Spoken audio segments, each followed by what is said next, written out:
Welcome to the Industrial Talk Podcast with Scott McKenzie. Scott is a passionate industry professional dedicated to transferring cutting-edge, industry-focused innovations and trends while highlighting the men and women who keep the world moving. So put on your hard hat, grab your work boots, and let's go. All right, welcome to the Industrial Talk Podcast. I'm so glad that you are here. This is where industrial professionals come to talk. This week's interview is amazing. Her name is Kirsty McKinlay-Stewart, and she is a director with Crisis Management Limited. And they are also the publisher of Crisis Response Journal. You need to listen to this podcast because she does a great job, and she is all the way from Scotland. Technology fantastic. So let's get the show on the road, and thank you very much for joining the Industrial Talk Podcast.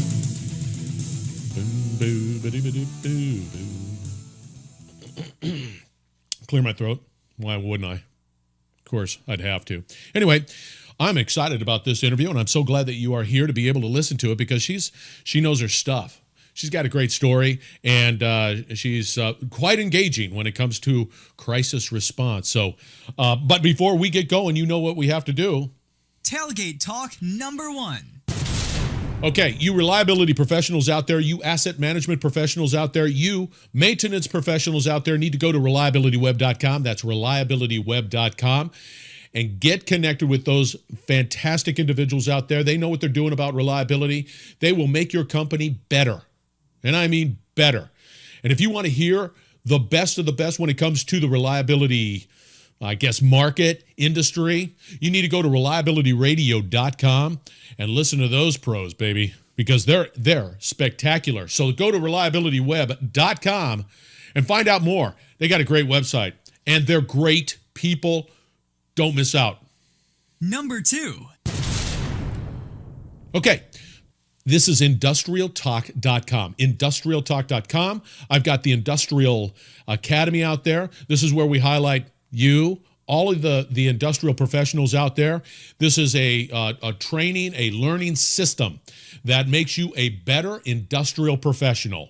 It is absolutely outstanding. Wonderful people committed to that particular platform. You too can go out there. It is at industrialtalk.com and look around. There's the up at the top right-hand corner. Boom. Industrial Academy. Look around there. I guarantee you there's something that will interest you. Number 3. For those of you who have listened for a little while, I like coffee. I like special small batched hoity-toity coffee because once you have great coffee, it's difficult to go back to something that's not as great because really good coffee is really good coffee and it's delicious. So I'm out here and I live right across from New Orleans. There is a company called Flame Joe, and that's Jeaux because everything's funny over here in Louisiana. Anyway, fantastic organization, fantastic company, small batch, delicious coffee. That's Flame Joe. I had to give them a shout out just because they're wonderful. Okay, let's get on to the interview because I'm tired of talking. Okay, this is Kirsty McKinlay-Stewart. This company is really passionate and they're just focused on public safety. Their publication is Crisis Response Journal. And they look globally at these crisis issues. And then they take those issues and dissect them and be able to provide insights into what went wrong, what went well, and everything in between. But she is spectacular. She likes supporting people to be more resilient overall. Who doesn't want to be that? And in their personal lives. So anyway, she is absolutely wonderful. And the cool thing about it, she is from Scotland. She spent 15 years as a police officer. That's amazing. Anyway, maybe you're not amazed, but man, when I had this conversation, I was just dazzled. And I get dazzled by it. And anyway, she's wonderful. And this particular podcast is going to be great. And you need to listen to it. And enough hearing from me. Here is this wonderful young lady, Kirsty McKinlay-Stewart, and she's going to talk. She's going to talk about crisis management, whether you like it or not, but you're going to like it. Well, welcome, Kirsty. Great Kirsty, right? McKinlay-Stewart. Yes. Welcome to the Industrial Talk Podcast. So glad that you are here. Thank you very much for joining. This is wonderful. And you're calling from Scotland. Scotland. Yay. Thanks, Scott. Technology, man. You know what? It's been very hard to get you on the Industrial Talk podcast. Yes. Just FYI, because you would cancel and then you would come back. Are you nervous? I don't feel so bad now, but I was, yes. See? You've calmed me down, and plus I'm drinking gin, so that helps. Why is gin a big drink in Europe? Well, in Scotland, it's one of our biggest things, yeah. Gin and whiskey, but not together, because that's bad. Yeah, that's a bad combo. That's a crisis. That is a crisis. No, we're big gin fans over here in this household, that's for sure. Oh, I see. Right, I'll send you some. No, you don't have. We can talk offline on what is good gin, and then we'll go. Okay. That'd be good, man. Okay, so for the listeners out there, Kirsty, thank you. Give us a little background on who you are, where did you come from, and why you're such an incredible professional. Well, there's lots to tell. I'm Scottish. I was born very, very long time ago. My credibility for being involved in the business I'm in now is that I was in the police in Scotland since 2000. I joined the year 2000, and I lasted 15 years within the organisation, and I primarily did crime prevention work. Crime prevention. Yeah. So I tried to stop stuff happening. Yeah. And that was my real area of interest, community-based stuff, social stuff. I dealt with offenders, drug addicts, alcoholics, high-tariff offenders, so people that were shoplifting and etc. And we did all sorts of things. Fans of special gin? Yeah, special gin with usually other things attached. But I just loved that side of things, and it was something that I always had a passion for. So when I left, we just evolved into a consultancy, which was something that we enjoyed doing. Use our talents in a different way for different countries or different organizations. And that then led us into getting into publishing, which was a change. Let me ask you this. Why did you leave the police force? I felt there was various reasons, but one of the reasons was I felt that I could do more in a different organization and primarily for myself. There were opportunities there to use all the learning and the skills that I had gained. So I just felt I was better use, roaming around the world, seeing what I could get up to. Because that's interesting, because that's a big decision. That had to be a big decision. It is. Yeah, you start the police and you want to do 30 years. You want to retire and, pass out that way. But no, it was something that I think there's a cultural change now. People aren't necessarily joining for the long term. It's maybe evolving slightly. And I just thought that there was other stuff I could do. Now, you're a director with Crisis Management Limited, and you also said you're a publishing organization, which you publish Crisis Response Journal. Now, yes. How did that come to be? Well, the Crisis Response Journal was developed and founded by our editor-in-chief, Emily Hoff. And she set it up in 2004, and for many years reported on all topics around crisis and disaster. She came from a background in fire reporting. And that was many years that they did really well doing that. And then we met her actually 2 years ago. It's almost our anniversary of us getting involved, myself and my husband, David. And the three of us decided that we would not only become partners, but we would add a consultancy, because we brought the consultancy, she brought the journal. And the whole concept was that we would use the journal as the shop window, if you like, of crisis and disaster, to explain, to tell, stories from around the world, lessons learnt, just gaining that, what I call in the police is intel gathering, bringing it together, giving that to people to give examples of how they could better, provide activities or responses to situations. And then we could provide consultancy to support that. So if you identify you have an issue, I don't want to leave you awake at night thinking, how am I going to solve this? I can actually suggest people that can actually help you. Now, the journal itself, the Crisis Response Journal, it's an online publication? It's both. It's digital both. So you've got print Got it. Yeah, Now, it's very much like the new vinyl. It's coming back again now. So we did speak before, and there was some people think that publishing the hard copies is going, but actually we've got more people interested in the hard copies than necessarily the digital, which is interesting. why? They just like the old school feeling of having a paper to look through. There's something. Who are those people? They are so many people, and they seem to be of all ages. I mean, there's a lot of students now that I speak to that say, we love it. We can scribble on it. We can put Post-its on it. We can interact with the way it is. And they just like it. But then also, because the digital side, if they're traveling or they haven't got, 10 extra kilos to take a whole load of issues with you, you can look online on your phone or on your whatever device you have. That's interesting because there's a number of schools of thought out there between print and digital. Print's going away, whatever. The cost of print versus digital. Of course, it just runs the gambit. That's for sure. But that's an interesting insight into the publication. Now, that publication, and I keep on just sort of going back to it. Does that sort of take into consideration a global sort of platform, saying, okay, over here in United States, this was what happened, and then take you through the steps of the reconciliation or the resolution? What? Tell me a little bit about that.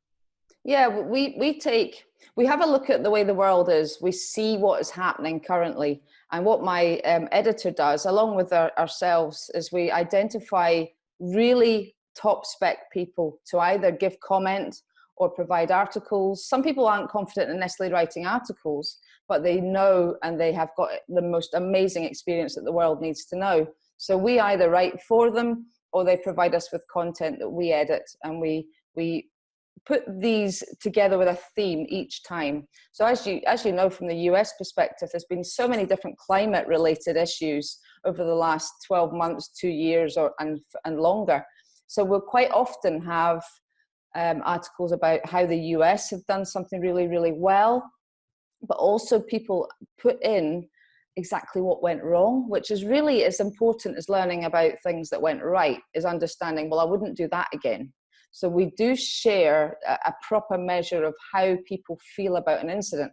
So there's been incidents all over the world. It could be India, it could be Pakistan, it could be an earthquake in China, whatever is relevant and current, we usually try to have in the issues, but then we'll look back a little bit and forward. You need to analyze, you need to use what we think is going to happen so that people can stop it happening, or at least not have such a huge impact.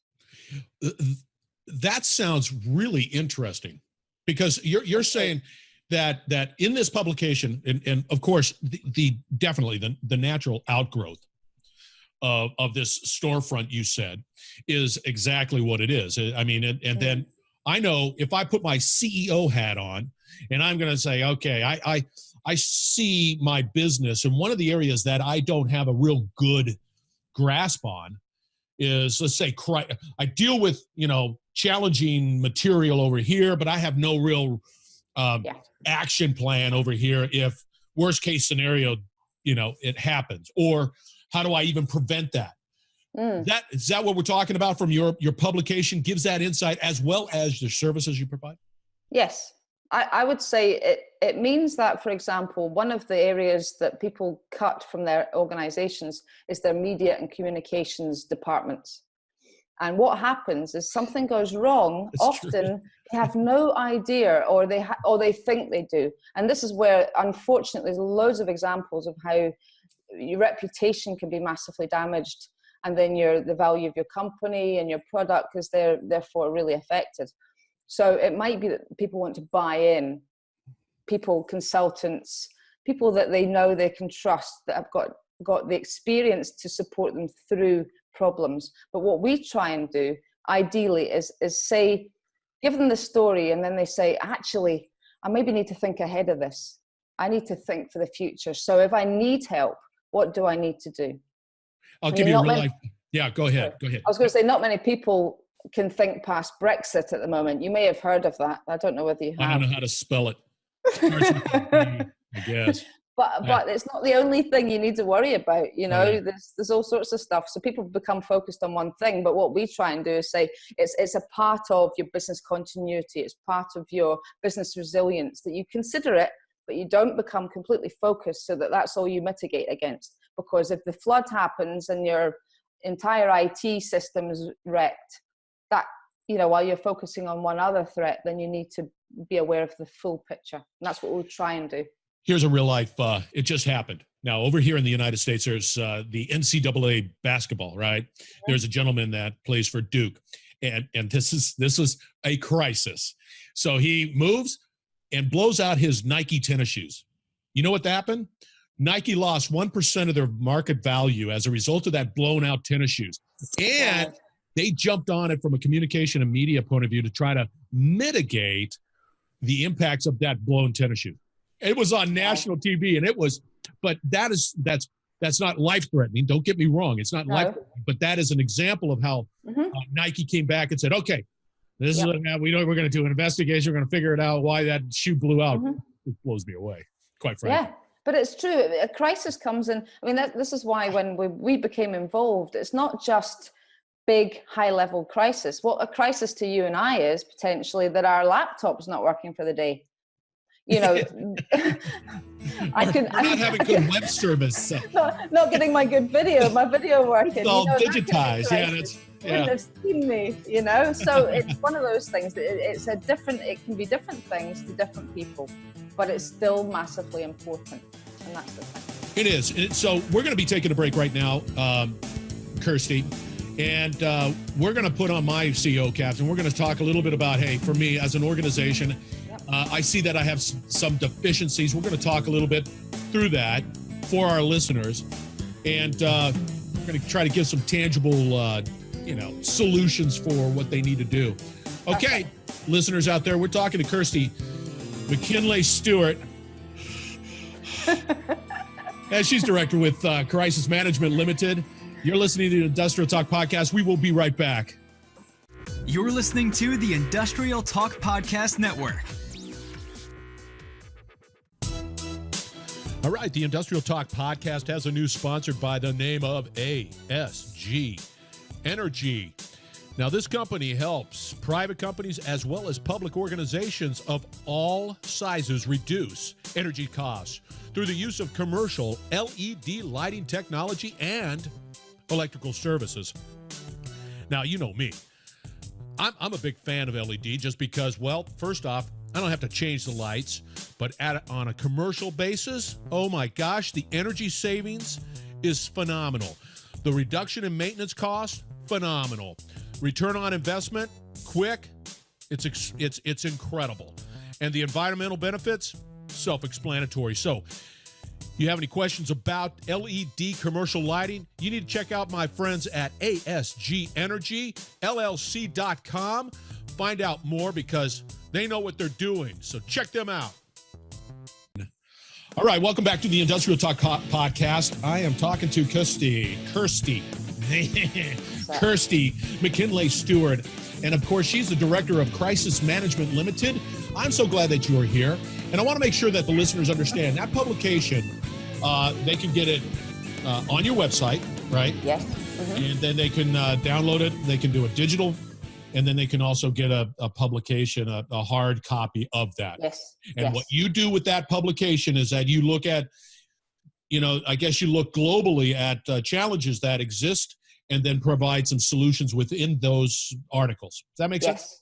Yes. Very cool. I like it. I know I'm going to be downloading the Crisis Response Journal just because I can. Absolutely. Yeah, it's like, okay. We left last segment and we were talking a little bit about me putting on my CEO cap. I want to get into some real tactics and strategies associated, why it's important and why it's important for me as CEO to interact with you and your organization, because I want to know more about that. So let's put on my hat, and I have an organization. I come to you and I express a challenge. I want to deploy a solid, crisis communication strategy. It doesn't have to always be communication. Crisis. It's a communication, model Tell me what you would do. CEOs usually come to us and heads of organizations saying that there's a particular problem. And it could be like our good friend Teresa, it could be the human side of things. Which she hasn't, and you'd let her know. She hasn't called me back. Has she not? Oh, she needs I've to. tried. She does talk about you fondly all the time. Yeah. But what's fun is the fact that I did have a Zoom conversation and she had her aunts there, and it was a hoot. Oh, she's wonderful. She's wonderful. But it could be, what I would do first is find out what your problem is. Do you your find, organizational problem? Real quick, you find that CEOs come to you after the dam breaks, or do they proactively say, Usually. Yeah, see. Often it's the case. Sometimes it's a cultural thing. You don't want to bring somebody in and admit you have any issues. So quite often it's you're actually speaking to people, and that's part of my engagement with people, that they'll come up and say, don't tell anyone, but there's a problem that we have, or I could do with some advice on this, because you feel that you're in your ivory tower and you shouldn't really ask other people, and you don't want to admit it to somebody else in another organization because they might see that as a competitive advantage. And this is, I know, and these things happen, it's us human beings. It's what we're like, isn't it? So it could be that actually that there's a few things that actually need to be altered, that they need to make their business practices better, the business processes more clear. It might be that they just don't risk assess effectively, that if you do regular risk assessments, you can't just do it once. Get your business continuity plan, your emergency planning. You do it once, then 20 years later, somebody reminds you need to dust it off. And that's what happens. You have great ideas. You get a consultancy in, come in, we'll give you a nice folder in the color that you like. You put it on your shelf and you leave it there. You don't test it. That's just the critical part. Many people do have a crisis plan, so they're fine. They're all right. They don't need us anymore, right? So, but hold it. You brought up something that's real important, and that's testing it. Absolutely. Well, that's exactly it. Testing and exercising is one of the most effective and the most important things that you will ever do. It's all very well saying that something's going to work, but if something's been used or developed 1 year, it doesn't mean it's even going to be right the next year. It doesn't even mean the threats are going to be the same thing. Are you saying that organizations should test at least once a year, or I would say biannually or quarterly? Whatever the organization is, it could be different parts of the organization needs to be tested. It might mean that each department and then the whole organization. It just depends on what is needed, and that's what makes us so different, is that we're bespoke. We find out through literally interviewing people, finding out what they need. We find out the best route for them. We don't want them to do work that doesn't need to be done. But let's talk about timing. Let's talk. So I come to you and the dam is broken. I'm saying, Kirsty, I need help now. What would you do? Well, we can get help. We can get people to come in and actually provide solutions, support. It's very unusual that somebody will bring us in like an emergency service scenario. However, we would do that. Absolutely. But what usually happens is they say, that was awful. I don't want that to ever happen again. Here's some money. Do what you can. So we take them back a bit and say, right, let's look at the whole scenario. Keep your money just now and let's work out what we're going to do. And we get a strategic plan of how we're going to best fit and solve not only their problems currently, but also let's look at a recurring piece of work for the future. So we've done a lot of testing and exercising.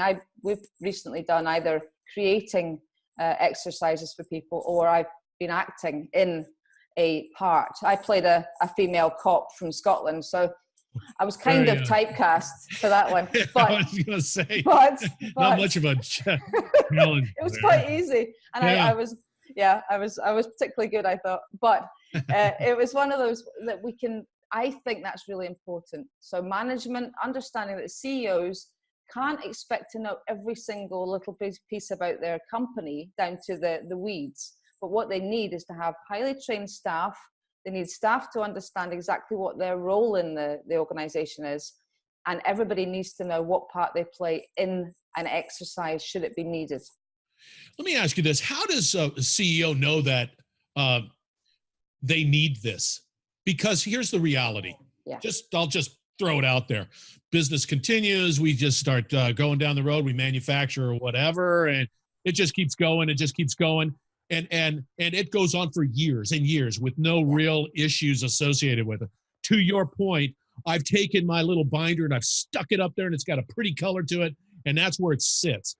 Yeah. How do I know that I need this? I mean, that's a communication on your end. Absolutely. Yeah. Your end. There you go. Yeah. Yeah. Because I don't know. Well, the thing is, as a CEO, you need to find this out. You need to ask your team. You need to engage. It's all about understanding your human beings. It goes back to our friend, that the processes, you need to be happy that the processes are in place. And it's one of those things that if we always think to ourselves, as a CEO, I'm going to check if this is all in place. Are my people trained? Is everybody tested? Should I be afraid that people aren't actually going to be able to give me the right information? Because as a CEO, you shouldn't be down dealing with the actual event itself. But what you need to be doing is understanding that the information that's getting to you is right, so you can move then and do your thing and strategize and damage the limitation wherever you can. Well, I got to tell you, as a CEO, you've got to get out there and you've got to be able to make sure and verify and validate that you have the right people in place to be able to execute on a plan of some sort.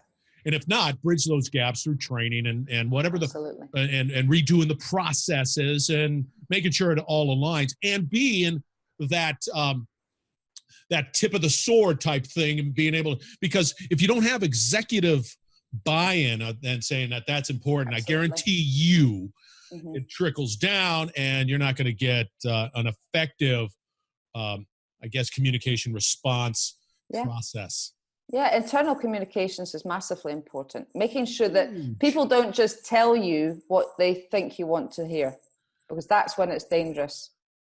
And it's been proven. It's been proven, yeah. There's countless examples of it when it's gone horribly wrong.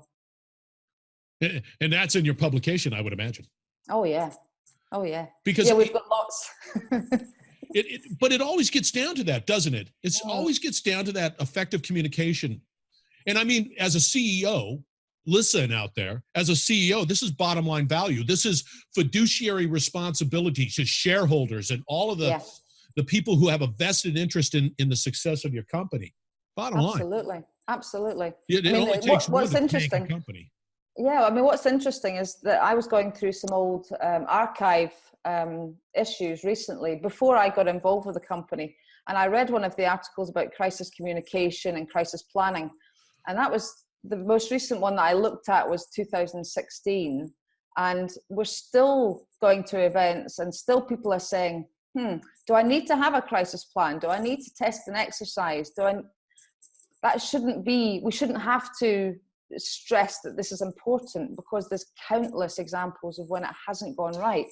But there's good examples of when it's gone really, really well as well. Right. And now, what industries do you focus in on, Kirsty? Do you know what? That's a difficult answer. That difficult question, and there's not an easy answer, because we are covering. We don't have enough time, I don't think, but we can cover. Most recently, we've been looking at policing organisations, fire, the usual emergency services. Yes, it's the military. We have a lot about military. We also are doing more and more with companies, so the corporate world, and that could be insurance businesses, that could be construction, anything basically that could have a crisis. It could be small businesses. That's a big piece that we're involved with just now, is we're supporting people who are smaller in size, small or medium, and they don't often have the departments that can cover certain aspects of what we might need. So they might need help with crisis planning. They might need help with team building and, writing a good, effective business plan. And people come to me because we are a credible platform. We've been going for, nearly 15 years. And our backgrounds mean that we do have the credibility to help people and advise them. If I don't know something or don't know an individual that can do it, I will say that, but I will find somebody that can. There's no solution that we cannot find for people right now. because we have a great network. I love the topic, and we're going to be taking a break right now, but I do love the topic, and I think it's vitally important for people to truly listen to what you have to say and the products that you provide, because you don't want that dam, I would say something else, but I'm trying to keep it clean. You don't want that dam breaking and get caught without a plan, because, well, that could, in essence, tank your company in a matter of a jet second. It definitely doesn't look good. Nope, definitely not. All right, you listeners out there, this is Kirsty, and she is talking some truth bombs out there with emergency response. You got to take note of this. If you're not a leader right now and you become a leader in the future, make sure that you understand that you've got to have this crisis response and a communication plan. That's what I leave you. When we break, we're going to come in on the other side, and we're going to talk a little bit about how people can get a hold of you. Okay. Lovely. Thank you very much for joining the Industrial Talk podcast. We will be right back. Hey, once again, this is Scott McKenzie with Industrial Talk. If you like what you're listening to, please feel free to sign up for the free podcast as well as the blogs. I'll try to keep it all relevant to your business and hopefully be able to provide some insight into what we do at Industrial Talk and what you do as a professional. Hope to see you soon. Thank you. All right, welcome back to the Industrial Talk podcast. We are in the home stretch on talking with Kirsty McKinlay-Stewart. And she's the director of, if you're looking out there on the video, Director of Crisis Management Limited, right there. It says McKin right there. And so you listeners out there, you need to you need to contact her. And we're going to get all that information in this segment. 2, you need a plan. If you're going to be a future leader in the industrial world, you need a plan. If you're a leader today, you need a plan. If you think you have a plan, you need to talk to this person anyway to make sure that the plan has been properly exercised and tested and current. All very important stuff, because once the dam breaks, you've got a fiduciary responsibility to make sure that your shareholders are protected and you don't tank the company at the same time. You don't want that. Don't tank the company. All right. Kirsty, how do people get a hold of you? Well, you can do it in different ways. You can go via LinkedIn, or you can email me directly, Kirsty, Kirsty, at crisis-response.com. Okay, we got that email down. Good. Yep. So those are the 2 best ways to get hold of me. You're active on LinkedIn, right? I am very active on LinkedIn. Right. And once again, I want to make sure that you understand this is Kirsty, Kirsty dash, and this is, I'm looking at your LinkedIn. McKinlay, that's McKinlay dash Stewart, Stewart. And if you misspell that, just make sure that you go back and spell it right, because it is a long one. Good thing it's not a domain name there, Kirsty. Yeah. Because I know. you'd never get any. I can't help it. I can't help who I am. I've got a long name. You do. You should try signing it. It's terrible. No, I don't want to sign it. I had a hard enough time typing it. And of course, you've got a company a LinkedIn account out there. We do, yes. Crisis Response Journal. Crisis Response Journal. Yes, Crisis Response Journal. That's the actual website for the previous Crisis Response Journal website. So that is our crisis professionals. We invite certain people onto, or you can go yourself. You can look for us and find us. That group will share relevant information, but actually we're using our individual as well, because people are engaging directly with us as 3 separate entities that own the company. Okay, and we're going to simplify that because we want to make sure that people understand. And then you've got a Twitter account out there, and that's Kirsty CRJ. Yes. Okay. I'm a fledgling Twitterer. Yeah. I vacillate back and forth. I'm a consistent poster, and I might engage and look at stuff. Never mind. You don't want to understand my problems with Twitter. We're out on that one. I love LinkedIn. LinkedIn's a powerful, doggone platform. Oh, I'm loving it. Yep. Great people. Oh, amazing people.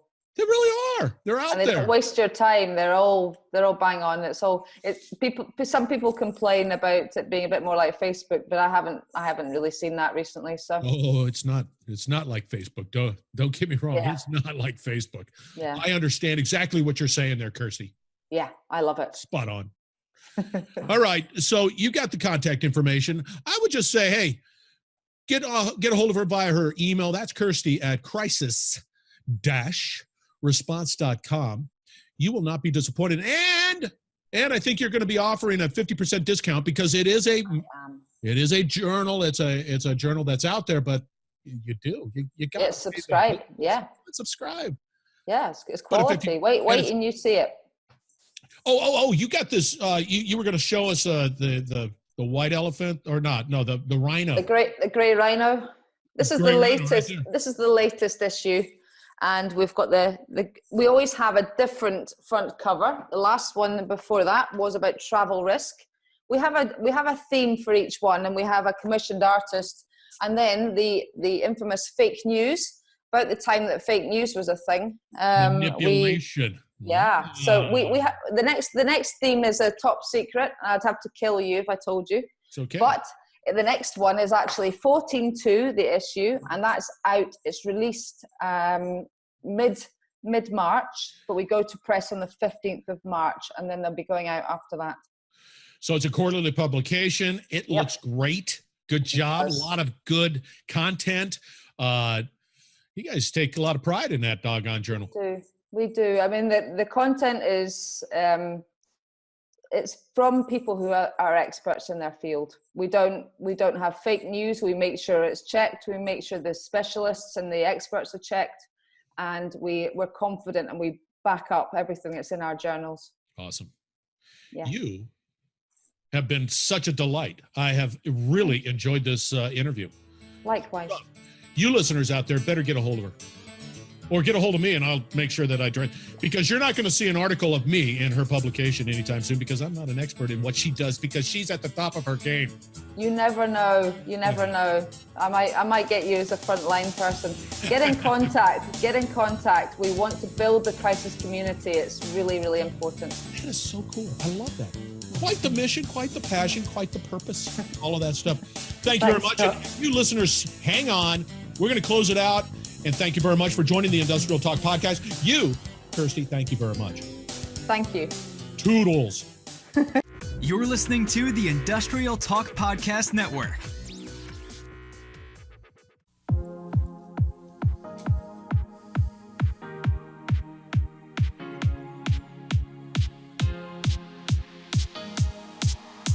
All right.